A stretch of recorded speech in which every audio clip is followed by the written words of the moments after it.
Now, we've got some interesting findings on Mars, and these are glacial remains. This is really exciting. And near the equator too, which might sound a bit strange to us Earthlings. Yes, yes, that's right. It's known that there are deposits of ice on Mars. Most of them, however, have been identified near Mars's poles, as you'd expect, because that's where most of the ice is on Earth. But this is an occasion where a report of some topographical structures, by which I mean things you see on the surface, look as though you've got a kind of fossilized glacier there, or glacier, depending on where you learned the word. And they're being called relict glaciers. And that, so when you look that word up, you find that it often refers to Fred Watson. No, no, that's a relic. This is a relict. I couldn't help it. Yeah. No, you're quite right. I'm certainly a relic from some past era, probably the 1960s. Anyway, a relict is something that doesn't belong there. It's something that's sort of out of its time, something that would have perhaps evolved, or a species, sometimes a species or a plant that is more suited to a time when the climate was different. Like the Wollemi pine. That sort of thing, yes, that's probably right. I don't know enough about the Wollemi pine to know that, but I know it belongs to a different era. Yes, but they found them alive in the Blue Mountains, not far from where I am, just up the road, actually. Yep, Wollemi, that's right. Yeah. So this is not about living organisms. This is about structures on the surface of Mars. And the thing that's got everybody excited is that this sort of speaks of glaciation and glacial remnants, but it's right on the equator. Well, nearly the equator. It's 7 degrees 33 minutes south of the equator. Yeah. So it's at in Mars's warmest area. That's the bottom line. But it could imply that there is actually ice not very far below the surface. Now, we know that in the Arctic, there is ice beneath a very thin layer of soil. The spacecraft, whose name is eluding me at the moment, but was in Mars's northern Arctic, landed on the surface, and was probably back in the early 2010s, I think, and scooped up sand from the surface, and sure enough, beneath it there was solid ice, a kind of permafrost of ice. And that is fine when you're at a latitude that might be 70 or 80 degrees from the equator, where you would expect it to be cold. But to find evidence that there might be something like that near the equator is exciting, because it might imply that there are large bodies of water that could be accessible to, to human explorers on the planet near the equator. So it's at a place called Eastern Noctis Labyrinthus. I love the names of places on Mars. They're just awesome. They're fantastic. That's right. And they all mean something, as do the geological eras on Mars. And I can't remember, there's the Noatian. The period we're in now is, if I remember rightly, the Amazonian period. Yes, I've heard that. And this structure that's being looked at belongs to the Amazonian period. So it may well be that there's, it's been dated to be very recent. And just for the record, Earth is currently in the Anthropocene epoch. That's right. Yes, we are. Yeah. A bit that we're tinkering with. Just in case you didn't know. Yes, exactly. It's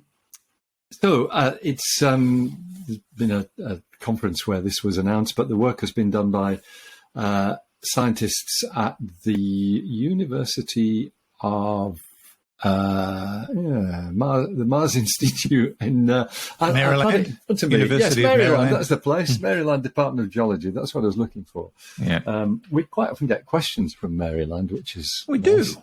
Yes, and Arizona. Yeah, and Arizona. That's right. Anyway, so this is science that's been done basically from imagery of the surface of Mars, and you and I have spoken many times about the spacecraft that are in orbit around Mars, Mars Global Surveyor, Mars Reconnaissance Orbiter.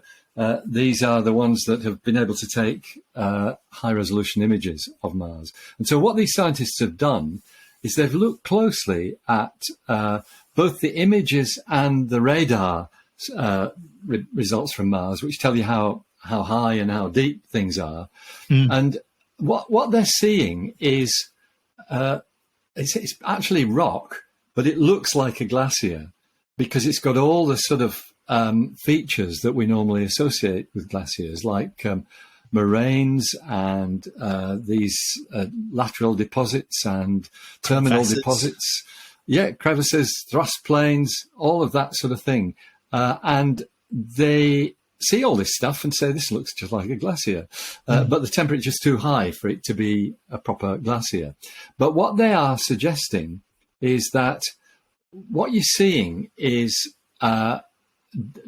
basically deposits of volcanic salts, if I can put it that way, salty material that's been spread around by volcanoes. And I think this is if I remember right, this is a reasonably volcanic area.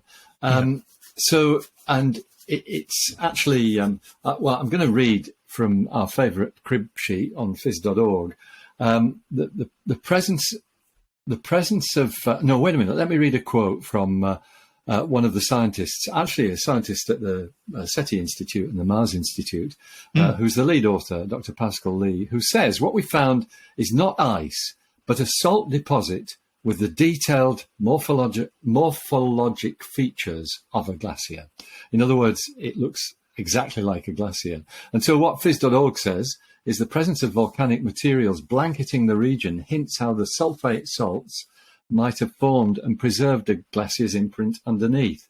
When freshly erupted pyroclastic materials, that's a mixture of volcanic ash, pumice, hot lava blocks, come in contact with water ice, sulfate salts, like the ones commonly making up Mars's light-toned deposits, may form and build up into a hardened, crusty salt layer. So the idea is that you've got a glacier, and then a volcano goes off, and you plunk this stuff on top of it, and it's almost like, when you make a model of somebody's face in rubber or something like that, it's that kind of thing that you're preserving the structure.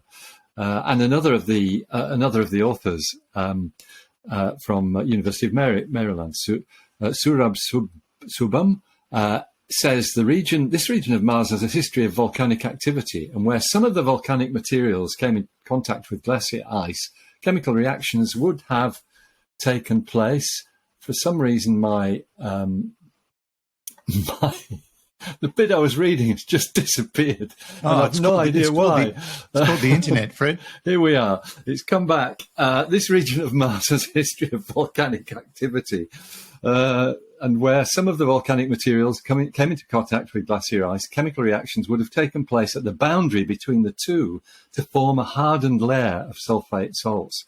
This is the most likely explanation for the hydrated and hydroxylated sulfates we observe in this light-toned deposit. So it's a really nice piece of work. You've got something that mimics a glacier. What they don't know is whether underneath these salts, maybe not so deep, but protected to some extent from the heat of the sun on the equator of Mars, whether there is actually ice underneath. And of course, that's the big question. And I'm not really sure how you discover that without going there and digging holes in it.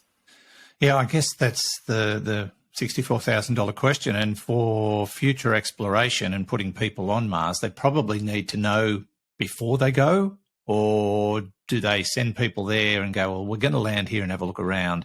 But you'd really want to do your intelligence work before you left. Yeah, that's right. Because it's such a long journey.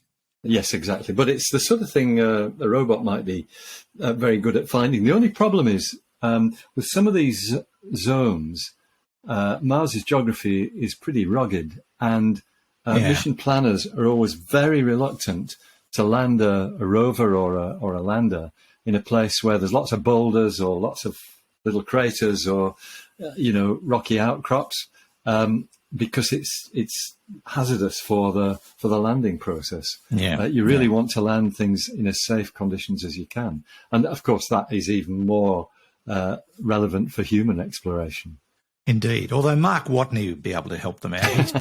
He can get around on Mars. That's right. That's correct. Yeah. Pretty good at that.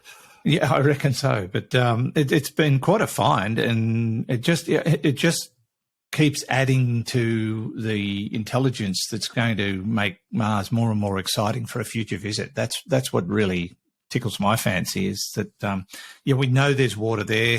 I mean, there was one probe that dug a hole and boom, there was ice. And it's a stark photo, that one that they sent back. It was just a little scoop that did a scrape, and there was water ice just, millimeters below the surface. So it's everywhere, really.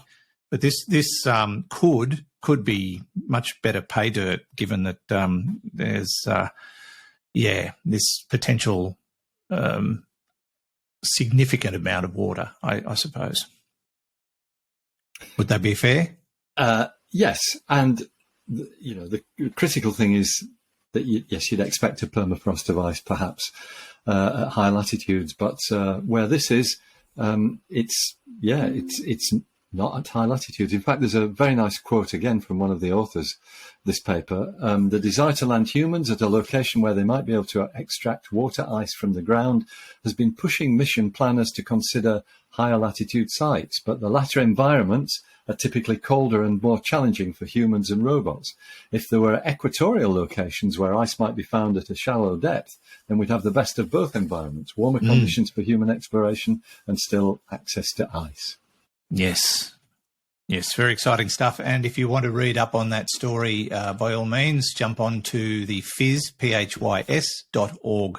website. This is Space Nuts. Andrew Dunkley here with Professor Fred Watson.